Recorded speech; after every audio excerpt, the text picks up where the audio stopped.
Good afternoon, ladies and gentlemen, and welcome to the high-level session. I'd like to introduce the Director General of the Center for International Forestry Research, Dr. Peter Holmgren, who is the moderator for this session. Please, Mr. Holmgren. Thank you, Adinda, and welcome back. I hope you had a good and nourishing lunch. We have a very sophisticated and high-level panel that will tell us many things about the issues we are discussing at the Landscapes Forum. And we're going to do it like this, that each of the four panelists will receive a question. They will elaborate on this question for 5-6 minutes, roughly, and we will collect the thoughts that they have into some summary conclusions that perhaps renders more comments from the panel. And we think we will be able to finish this panel in time or just after time within the hour. So by that, I would like to welcome the panel, Minister Niinistö from Finland, Minister Kalibata from Rwanda, Monsieur Giraud from Danone, and Dr. Steer from WRI. I'll introduce him more in detail as I call you to the podium. Now, to start with, we have the Honorable Minister Ville Niinistö from Finland. He is the Minister of Environment. He's also the chairman of the Green Party in Finland. And he's been a member of the Finnish Parliament since 2007. So here we have somebody that really knows what he's talking about. During the last UN General Assembly, Finland argued for bold sustainable development goals to follow the MDGs. So how do you think that action against poverty and for the environment can be better linked? And what are the Finnish experiences of such partnerships? What role do sustainable landscapes play in providing such a link? That's my question for you. So you're welcome to the podium. Please, Minister Niinistö.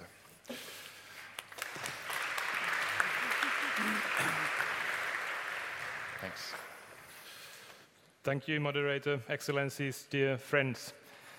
Let me start by answering the questions with some thoughts about the international partnerships for sustainable development goals. If we think about what we have achieved with Millennium Development Goals since the year 2000, we have actually addressed some of the most pressing, urgent issues regarding poverty around the world. In quite a number of areas, poverty has been diminished quite remarkably, and there's been progress in other areas as well. But at the same time, we have a twin challenge ahead of us. We have a population which is still rising globally from 7 billion to something like 9 billion people by half of this century. And we need to continue with poverty eradication and getting people out of poverty and get good economic livelihoods for them. And at the same time, we have the urgent issue of addressing the overuse of natural resources and unsustainable use of natural resources. We are using more resources today than the planet can produce renewable resources by about 50% every year.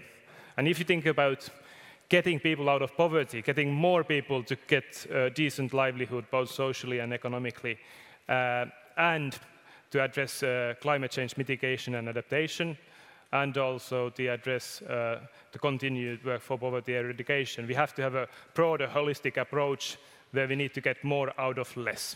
Less resources, more well-being, more economic growth, more green growth.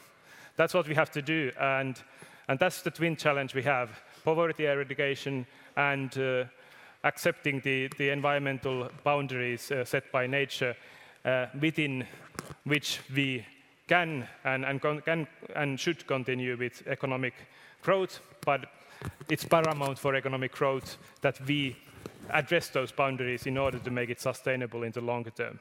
Otherwise, we will have a continued problem of overusing resources, not getting productivity up, and in the end getting more expenses to continue keeping up the well-being because of climate change and the price of resources.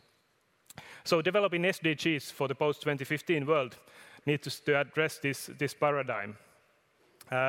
It's important to have goals that have inherently in them both the economic, environmental, and social aspects. They are not separate. If we think about a developing country, for example, poverty needs to be seen through the prism of how we can get people to get decent economic livelihoods and get themselves out of poverty. We need to help people and countries to get these kind of positive changes happening.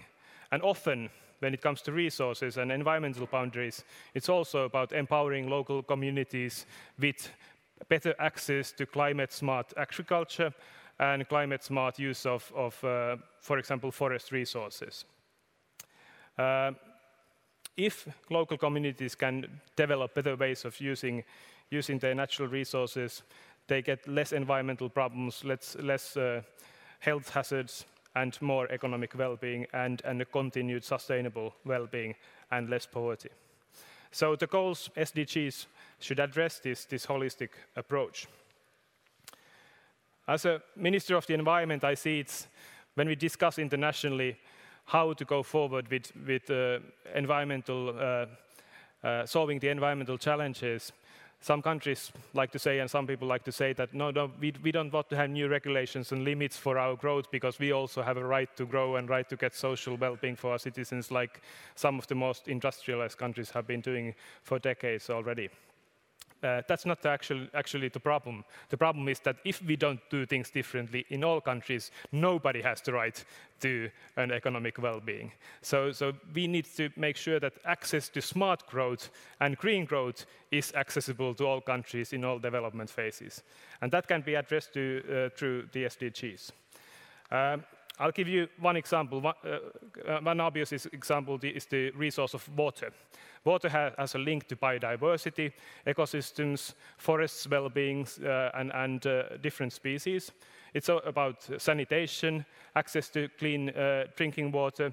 It's about purification as well, how to get economic processes more effective, that industries and agriculture need less water to produce more.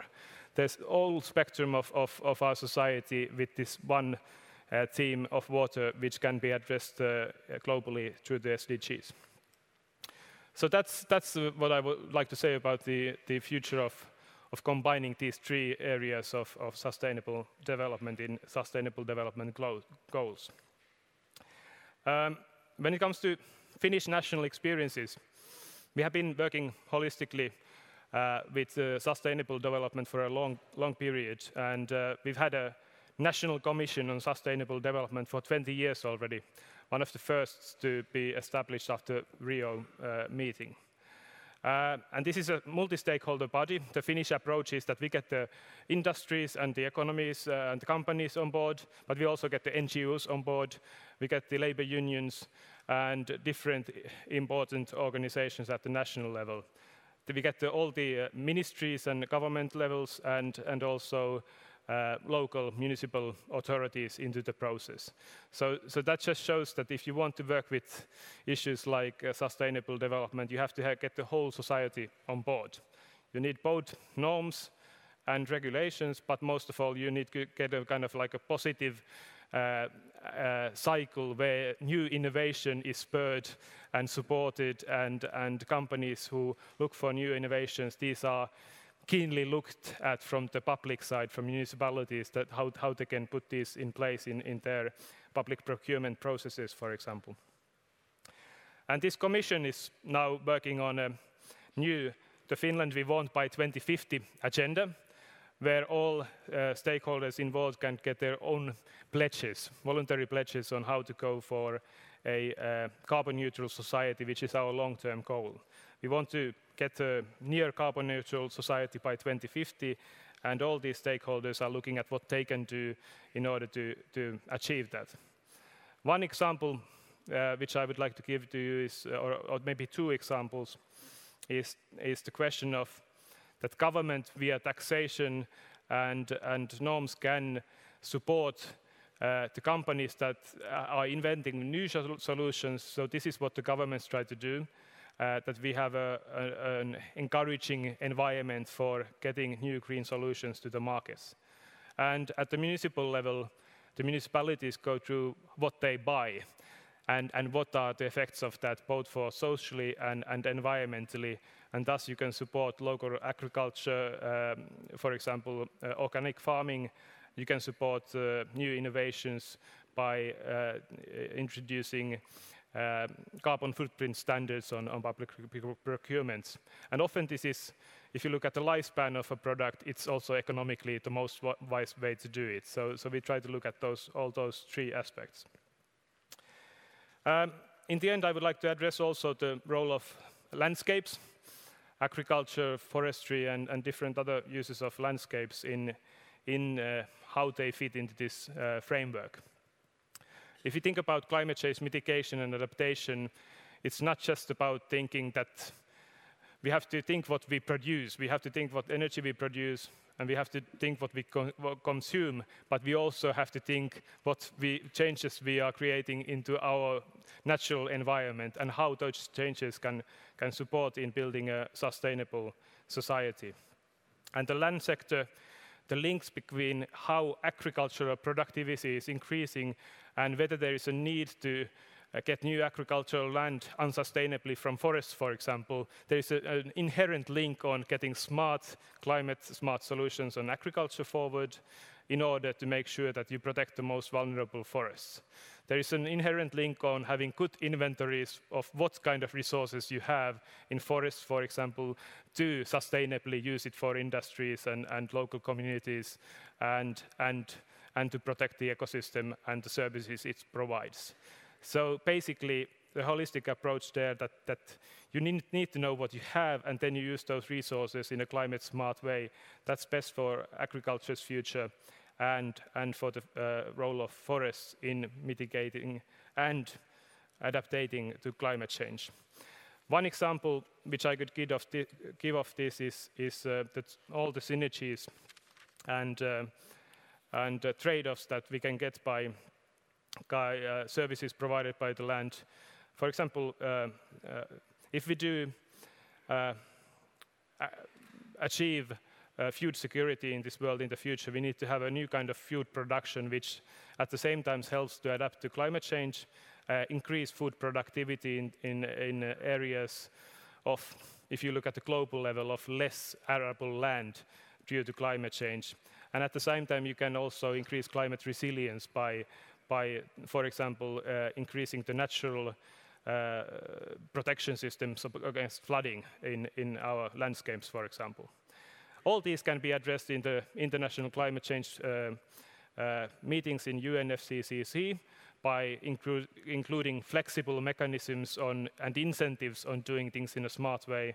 And these incentives can also be in the Sustainable Development Goals processes. Thank you.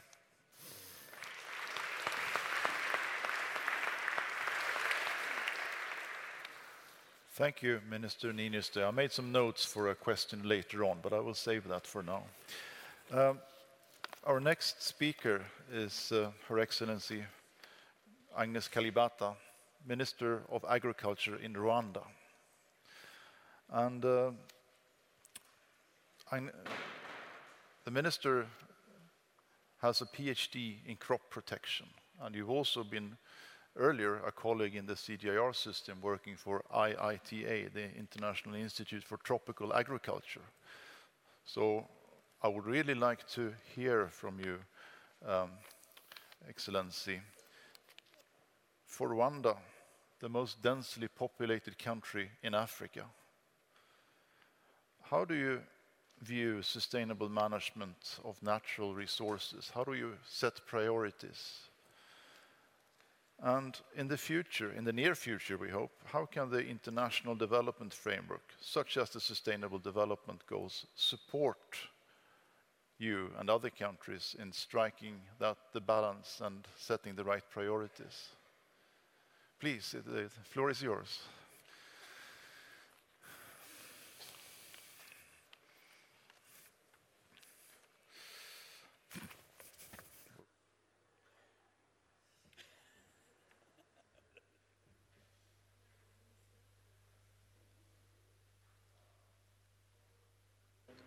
Okay.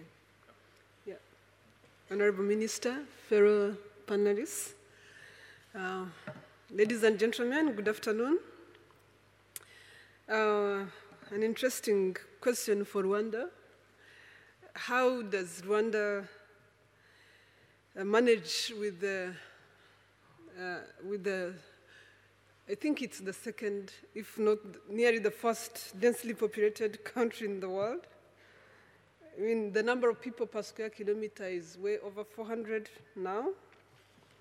And 2/3 of the country is above recommended, being a mountainous country, it's above recommended slope for farming. And yet 80% of the population has to farm to have a livelihood.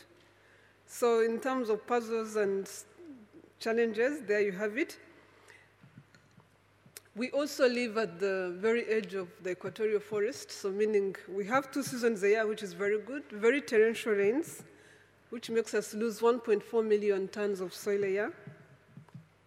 We do have had very high yield gaps because the organic matter is nearly, in many places, is depleted, so we do have huge gaps. So we do have huge challenges in terms of sustaining and ensuring production in an environment of this nature. So the way we do it is to work as a team with the Ministry of Agriculture and the Ministry of Environment and many other ministries that are involved in this. We do map our environment and decide how we are going to go about investing in it. We have done this by learning from our mistakes in the past. We have used the environment the way we always use it, and we made huge mistakes. So going forward, what we do, we map landscapes and determine how we are going to use them based on the mappings we've seen. I'll give you an example. Since 1986 to 2006, we have an ecosystem that one of the oldest forests in the world that actually nearly got dilapidated because it got settled in that period of time. So people cut it down, use it for vegetation, but again, it was extremely fragile. It was extremely sensitive. So running it down was the easiest thing to do. So what we have had to do as a government is to go down there, remove 9,000 families that were occupying this land, hold them somewhere. I would say hold them because I don't know which other word to use, hold them somewhere for some time, rehabilitate the land. We have developed different models. Part of it completely prohibit settlement in these lands. Part of it define what modalities of farming that are acceptable, and make sure that all these things are put in place before we settle people. So this is what we have to do in a lot of areas. We have a number of projects that deal with that. We do have a huge terracing project that looks at different functions of the environment, including tree planting, including stabilizing terraces, including draining excess waters into other places so that we prevent landslides. So being in Rwanda, this is what we live with every day. It's a huge challenge in terms of making our environment productive. But we do it because it pays. It pays. We have, in the areas where we have done terracing, we have been able to increase productivity by 6-fold, from $240 to around $460 to around $2,400 for farmers who are living on these pieces of land. It was also productive for government. We have been able to pull a number of people consistently using these programs of increasing productivity, of increasing soil fertility, of terrace management. We have been able to pull 1 million people out of poverty in 5 years, and 49% of this is due to activities related to what we have done in agriculture. In this process, we have also been able to pull marginal lands that were not being used for production or that had been totally degraded, to pull them back into production. So there are a number of things we can do, and we have demonstrated that can be done. We are building resilience in communities. We are teaching smallholder farmers to take responsibility for their land. We have managed to do this, first of all, by making sure that these smallholders have access to their land, that they own the land. So every piece of land, up to 10.5 million parcels of land in Rwanda, are titled and owned privately, just to give farmers the incentive to be able to do the right thing. We are trying to build partnerships with the development institutions and with donor systems that allow us to invest in this, because private sector investment in a smallholder environment is still extremely low. In earlier meetings, we heard that private sector investment in Africa in this kind of sustainable agriculture is probably less than 1%. And it is even more difficult where you tell people that, no, you can't have the land belongs to the farmers do the production. You can only have access to the supply that you're looking for, which is the approach we have taken in Rwanda. The land belongs to the farmers, they produce for the processors, and we hope that there are people who are going to see a good in this, that removing farmers from the land is not necessarily the way of engaging private sector. So what do we hope to see? How do we hope to see the Sustainable Development Goals supporting countries and governments like our own? Resilience building in our governments is still a public good. It's going to be a public good for some time. So building capacity to support countries to build resilience for smallholder farmers is going to be important. Supporting governance systems that recognize the importance and role of smallholder farmers. Supporting women and empowering women farmers to be part of production systems, especially in fragile environments like ours, is extremely important. And we think that when all this is done, if we engage farmers the right way, we can actually manage to engage the private sector as well. So building resilience that allows private sector to engage smallholder farmers is one of the things that we would like to see as being a key goal past the MDGs, to start putting power and capacity in smallholder farmers so that they can manage their own environment, so that they can take responsibility for their own environment. Thank you very much.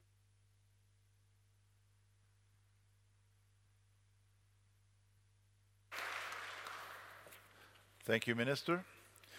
I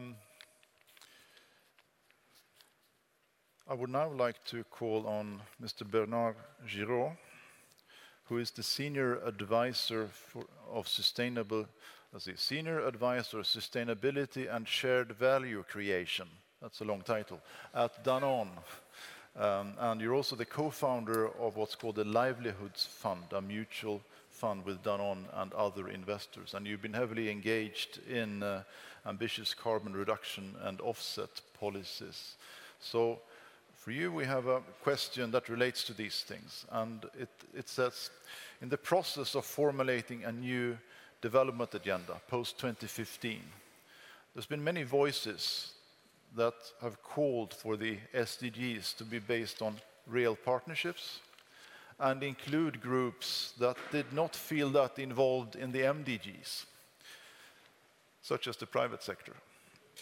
And in that context, we would like to hear from you how Danone is interested in sustainable development goals and how that would affect your business.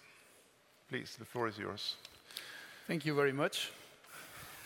Her Excellency, Mr. Minister, ladies and gentlemen, thank you very much for inviting me to speak and represent the private sector. In fact, it's quite natural for a company like Danone to be involved in sustainable farming or water management of water resources, as we bottle every day millions of liters of water from natural sources, or we process milk for thousands of smallholders throughout the world. More recently, Danone decided to create the Livelihoods Fund, as you mentioned it, it's not a Danone fund. It's a fund, an investment fund, that uses carbon finance. It has been created with 8 other corporations, so we are now 9 large companies having invested in the fund. This fund invests exclusively in programs with smallholders, with ecosystem restoration, to increase the production of sustainable farming. It is quite surprising to hear that private sector could be considered as an actor for SDGs. Producing food, bringing it to consumers has been done by farmers, merchants, food processors for many centuries. So public funding is important, but it plays a marginal role. As a whole, probably a few % of the total GDP of Africa, for example. Thanks to CIFOR, ICRAF, and other research organizations, we believe that solutions, technical solutions, are at hand. So it's not my purpose today to discuss about technical solutions. We can see in the field that there are solutions that work well on sustainable farming, on agroforestry, on landscape planning. It is known how to implement low-cost solutions, smart agriculture. The main issue today for us is scale and impact. How can we replicate those successful models on a large scale? And how can we attract more funding from private investors in decreasing the risk for those investors? I just would like to share a few learnings that we have got from the Danone and Livelihoods Fund experience. The first one is that for us, farmers and rural communities are the main actors. Direct motivation, tangible benefits for farmers are the main triggers for change. So, as a consequence, everything from research outputs, tools, learnings, technical support should be aimed at building farmers' capacity. Projects are not for farmers, they are by farmers. 2% of African students only learn agriculture versus 26% in humanities. It is even worse in the field. How much do we invest to increase farmers' capabilities in smart agriculture, in access to markets? How do we prepare a new generation of skilled young farmers? The second point is about quality of implementation. Strategy, vision, planification, big words are often used in many conferences. We should pay more attention on excellence in execution. This is probably what the companies, the private sector is good at. The quality level of aggregators, the project developers in the field, the quality of processes, of monitoring, of measurement are key. We also, and this is my third point, should pay more attention on stakeholder alignment. We observe that today a majority of programs for smallholders are designed and negotiated at government level. Multilateral and bilateral aid is focused on government. Clearly, governments have a key role to play to create favorable conditions to develop markets and business initiatives. But we observe that projects work well when there is a clear alignment of the key stakeholders, whether they are communities, farmers' organizations, NGOs, private sector, local governments.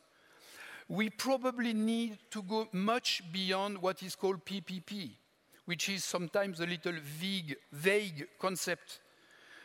No organization or institution has the capacity or the power to invent and implement solutions alone. Co-creation becomes a must. We must merge the experience of the private sector with the one of field organization and farmers' organizations with the support of local governments. And last, financial models. We need probably to develop new models where private investment could match public funding with investors and off-takers. In off-takers, I mean the actors who could buy the externalities when we talk about water catchment, managing watersheds. Of course, they are beneficiaries of it, not only the farmers who are managing the watershed, but also downstream the cities, the industries. How can we mobilize funding from the beneficiaries of the watershed management, and the one who could benefit from it mean the farmers? Same with the output from the farming itself. Danone is buying milk. We have generated hundreds of small cooperatives throughout the world with smallholders. And as we buy the milk on a daily basis, of course, it's a strong incentive for farmers to invest. And then clear commitments from public and private actors to buy the outcome of the project would put a focus on result and excellency of excellence of implementation. Those are ways that we are exploring at the moment with other corporations to create a new generation of the Livelihoods Fund. Thank you.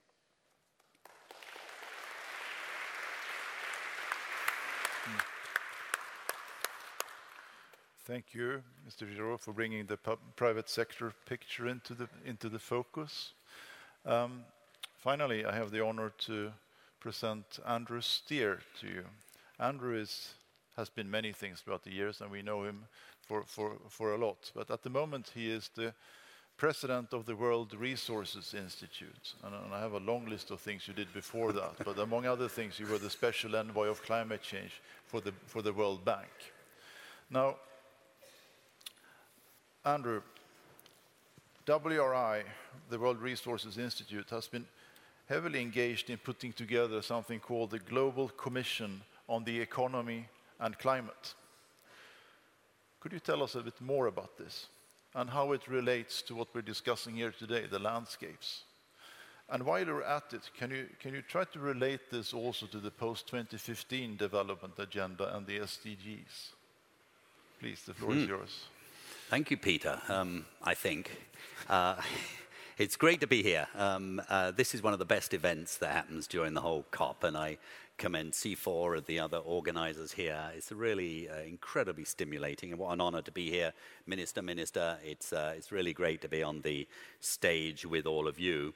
Well, let me start with the Global Commission. We didn't think of this idea. There are 8 countries that got together. They're Norway, Korea, Ethiopia, Indonesia, Sweden, Colombia, UK, and they were concerned that negotiators come to these COPs and they're not really sent with sort of instructions from the highest level to give adequate urgency to finding a deal.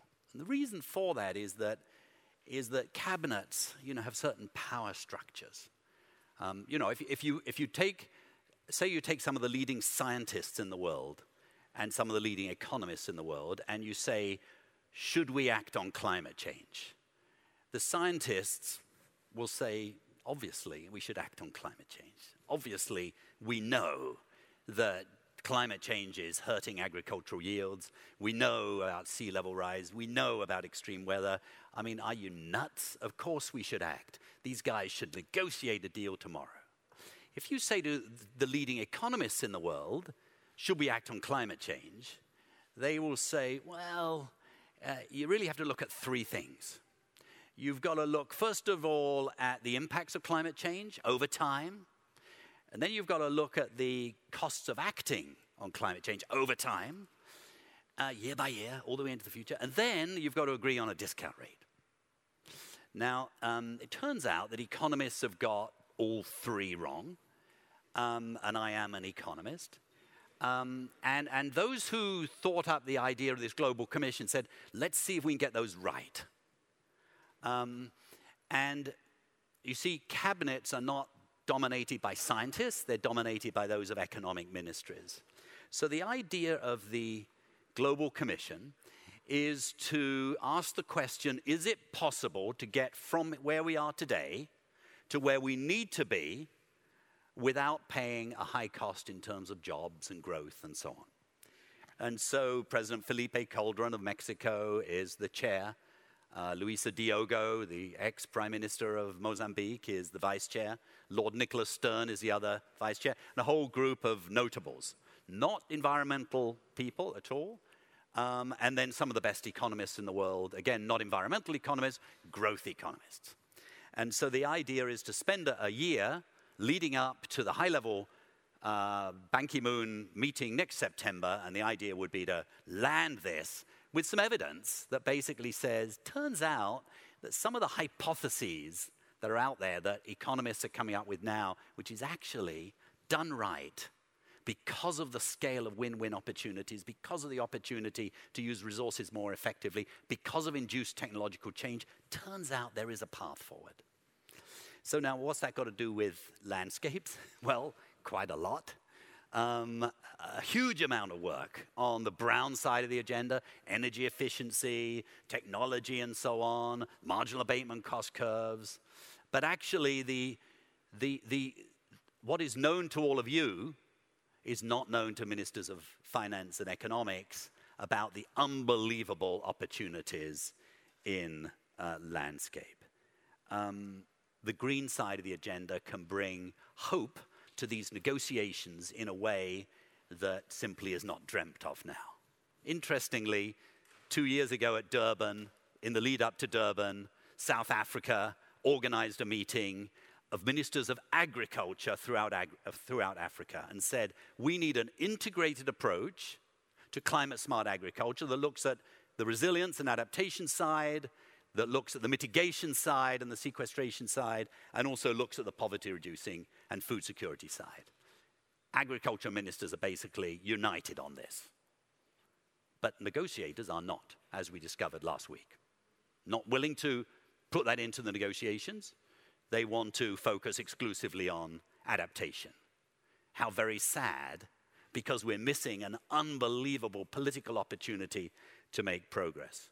I mean, consider one of the things we like to do in WRI is map things.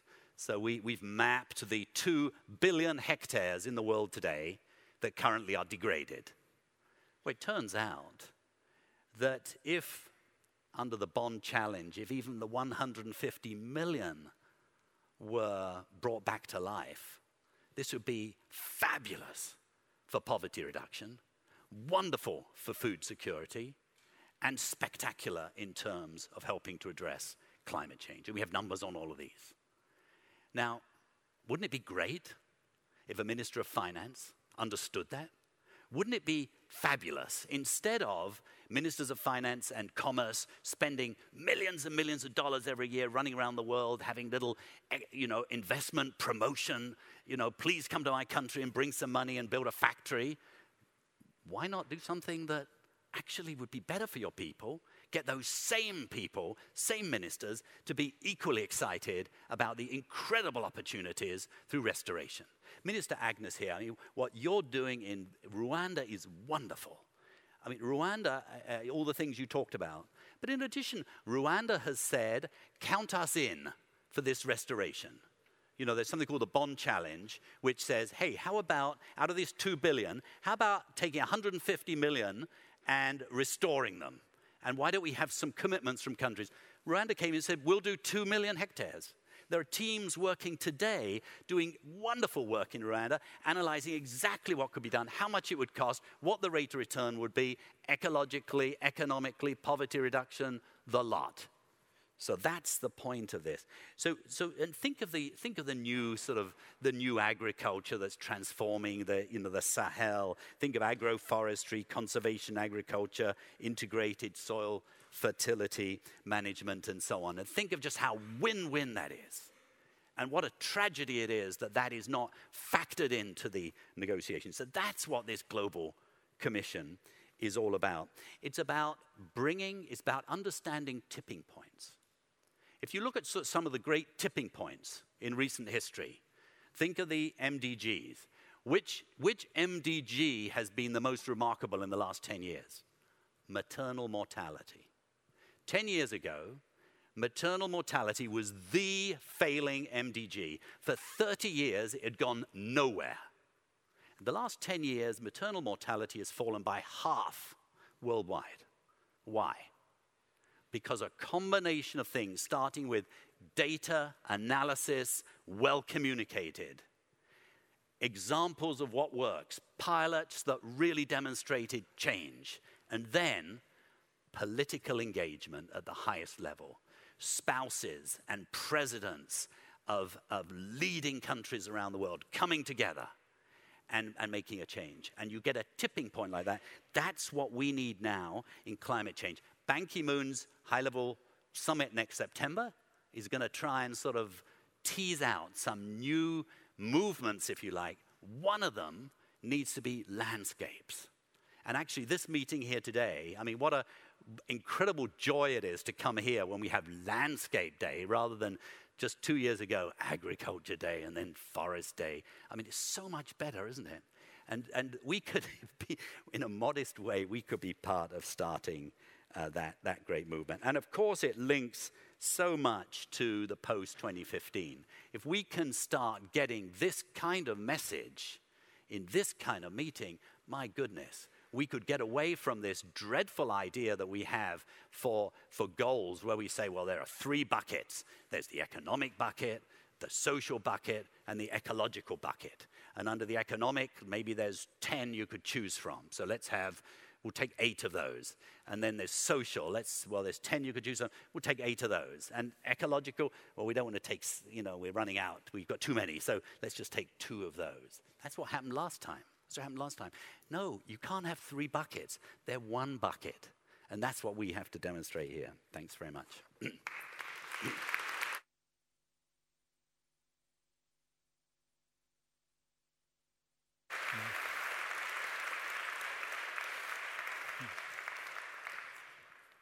Thanks, Andrew. Very inspiring as always. I'm going to take the liberty of go over a few minutes. We will be finishing before 3 anyhow.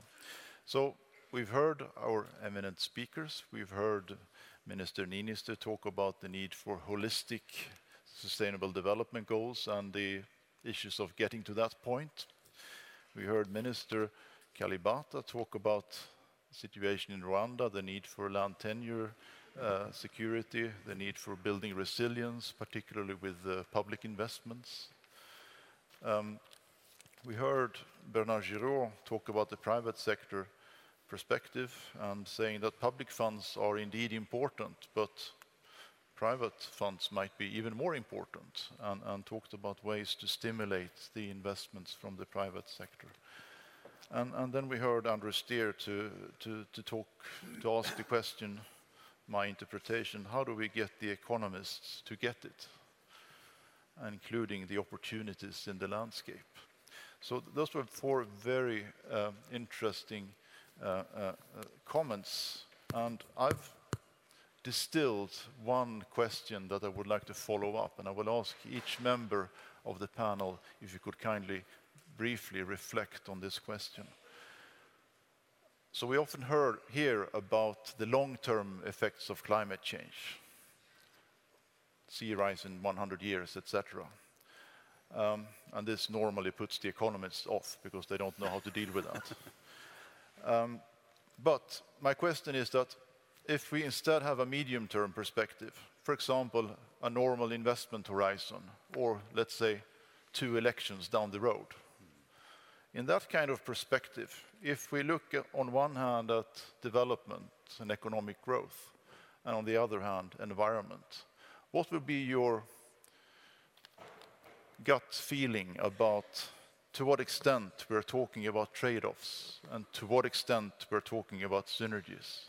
We often hear about the win-wins, but everybody knows that there are also trade-offs. So in the medium term, how should we reason about this? Is it mainly trade-offs or is it mainly synergies? And how can we tip it towards more synergies? So would you like to start, Minister Niinistö? Sure. You can sit down and... I think that's one of the quick questions which is unanswered today in the negotiations forum. I think most even quite short-term issues are of synergies, but we have to make regulations, rules, incentives, and flexible systems which move the development to the synergies. And there are some trade-offs as well. So the question is how to get the balance right. I'll just give you one example of a developed country like Finland, how we get also problems with not having adapted to climate change already today. We've had extreme weather events all around the world which have been very expensive, but we had flooding in Finland which doubled the price of potato in Finland for quite a while.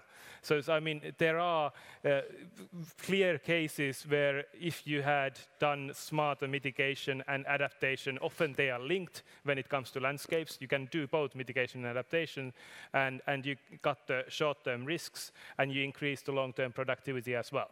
So if I turn to the international negotiation, what Andrew was talking about in climate change negotiations, I think what we need to get through, and we need high-level political commitment on that, because technical experts have very good technical expertise on getting everything stuck.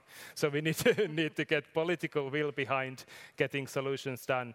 And one area is to get some kind of a flexible system where you count the total amount of carbon sinks in all kind of countries when it comes to forests and forest management, but also the link between agricultural land use and positive incentives for climate-smart solutions on the agricultural side, which supports mechanisms like RED+.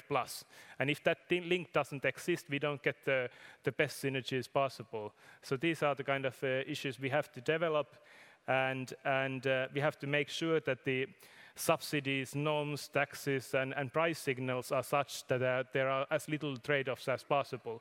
But as long as the price of a product doesn't reflect all the environmental costs, there will be some trade-offs. So we have to change the rules to reflect the cost of a product, also environmentally.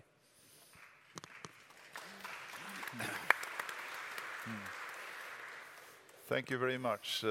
Minister Kalibata, what is your perspective here? I don't know if this is on. Yeah. Okay, very good. Well, the way we look at it from my country, we have developed what I would call a win-win situation. We are looking at what we call economic ecosystem rehabilitation. So how do you rehabilitate an environment similar to ours in a manner that makes business sense for the people who inhabit this environment without degrading the environment? So some of the things we've had to do is to look at strengthening farming systems by ensuring that the strength we are putting in also adds to ecosystem functions. I give an example. Earlier on, I talked about bringing marginal lands, degraded lands into productive systems again, and we are looking at if we were doing trees, what type of tree combinations are going to make sense for these farmers? Is it just any tree, or is it going to be those trees that also contribute in the sense that they maybe support livestock back home, agroforestry trees, fruit trees that are contributing to other sources of incomes? So given the land sizes that we have, given the fact that the more we try to put pressure on the land, the more we degrade it, then we are looking at what are these functions, what are the things that we use in this environment in a manner that will actually keep the environment going. So we have also tried to look at mechanisms of giving farmers incentives to manage their own land. When we get projects, we actually employ farmers on their own to manage their own land and make sure that they manage it sustainably. We make sure that they create incomes outside the land. So I would say that if you try to look at it from in Rwanda, if you look at it only from the perspective of food security, the pressure to increase food is very high. If you look at it from the environmental perspective, the pressure to conserve the environment is very high, especially given that we are coming from a very highly degraded base.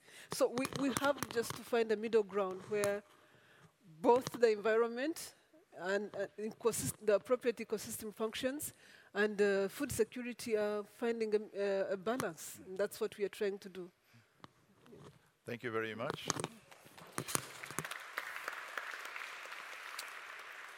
I heard a lot about synergies there, and that's very encouraging. Bernard, what's your perspective on the trade-offs and synergies? Well, in a company, this is a type of issue we're, I would say, addressing on a day-to-day basis, the kind of trade-off or synergies.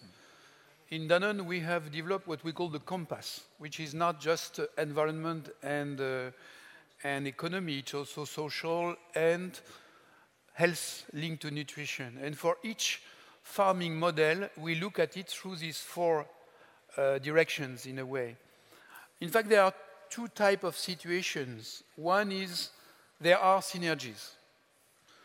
In that case, it's quite favorable.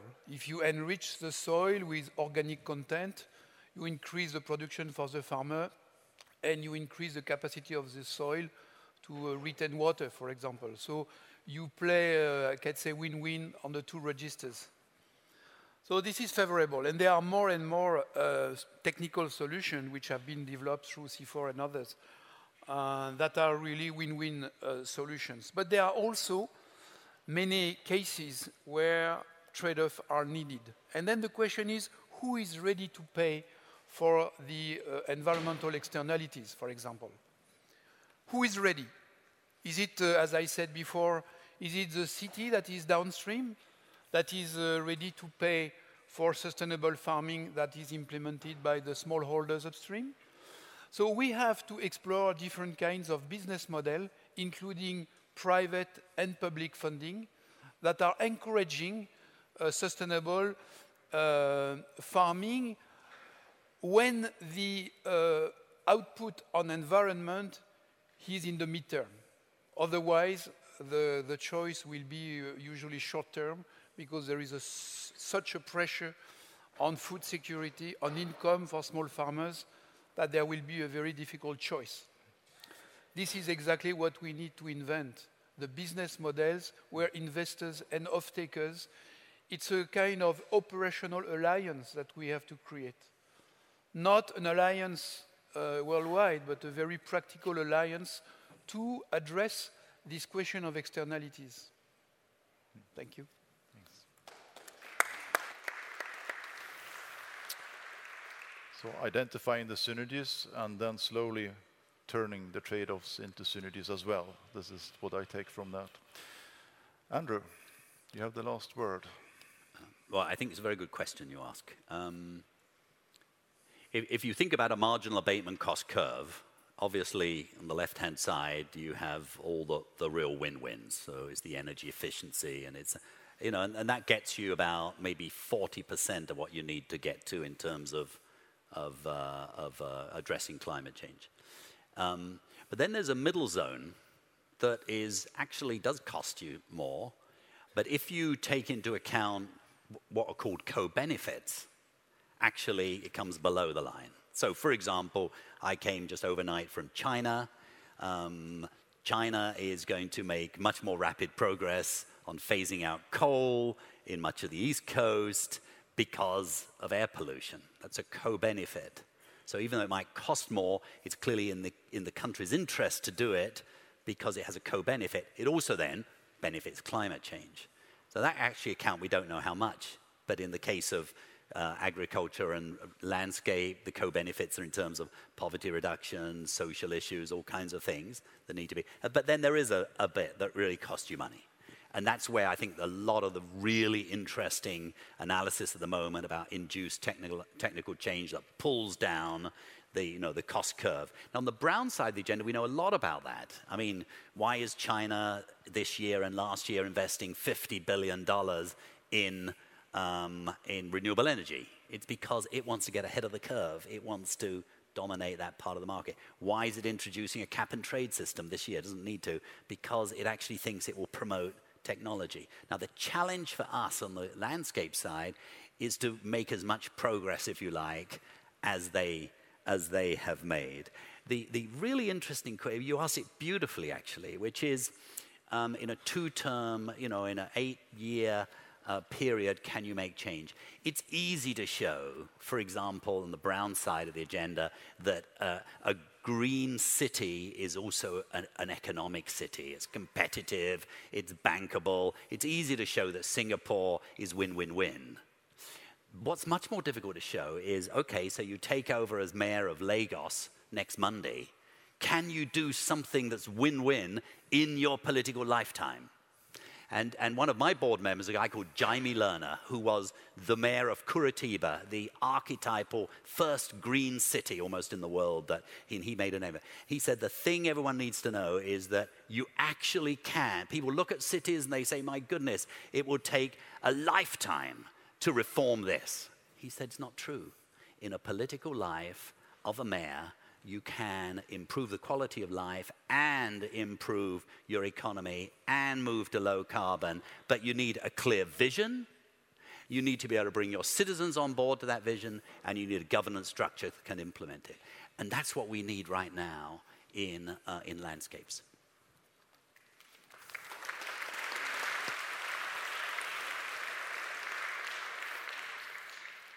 Thank you, Andrew. I think that was an excellent closing sentence. That's the vision we need for landscapes. What takes us to sustainable landscapes in a short enough time frame so that our political peers will be able to deliver? By that, I would like to thank our panel. You've been provided excellent insights from your different perspectives, and I think we are leaving this session enriched by your wisdom. Somebody will talk about the practical details, but before that, I propose a round of applause for the whole panel.